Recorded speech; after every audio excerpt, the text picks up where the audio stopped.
Begini nih urutan tata cara mencoblos di tempat pemungutan suara atau TPS. Pertama, warga Indonesia yang sudah terdaftar dan memenuhi syarat sebagai pemilih dalam pemilu 2024 bisa mendatangi TPS di hari dan jam pemungutan suara.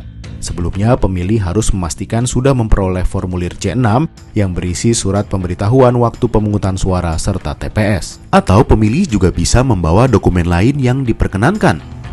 Di TPS, pemilih menunjukkan formulir C6 untuk diperiksa oleh panitia KPPS. Panitia akan mencocokkan identitas di C6 dengan kategori daftar pemilih dalam pemilu.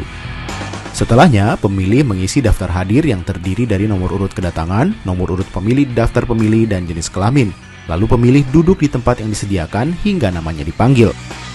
Pemilih akan dipanggil dan diberi 5 surat suara yang terdiri dari surat suara Presiden, Wakil Presiden, DPR RI, DPRD Provinsi, DPRD Kota, Kabupaten, dan DPD. Memastikan bahwa setiap surat suara sudah ditandatangani oleh Ketua KPPS ya. Kalau belum ada tanda tangan Ketua KPPS, pemilih bisa meminta surat suara ditukar. Sebab tanpa tanda tangan Ketua KPPS, surat suara dianggap tidak sah. Dengan surat suara di tangan, pemilih diarahkan oleh petugas KPPS ke bilik suara yang kosong. Di bilik inilah pemilih bisa memberikan suaranya. Tahun ini pemberian suara dilakukan dengan mencoblos surat suara.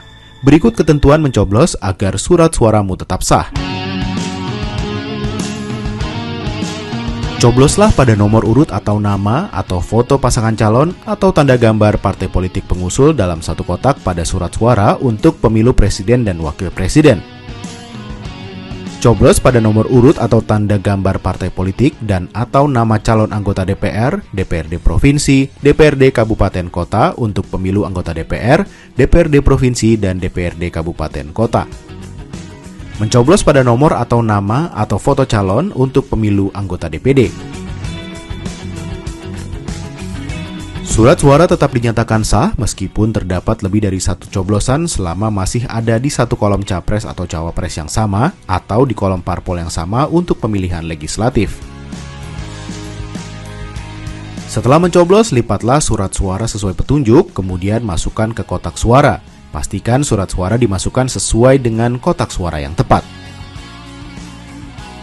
Sebelum meninggalkan TPS, pemilih wajib mencelupkan salah satu jari tangan ke botol tinta dan pastikan bekas tinta sudah membasahi kuku jari ya. Jika sudah, proses pemungutan suara pun selesai dan pemilih bisa meninggalkan TPS. Dan yang tidak kalah penting untuk diingat, pencoblosan dilakukan pada Rabu 14 Februari 2024 pukul 07.00 hingga 13.00 waktu setempat.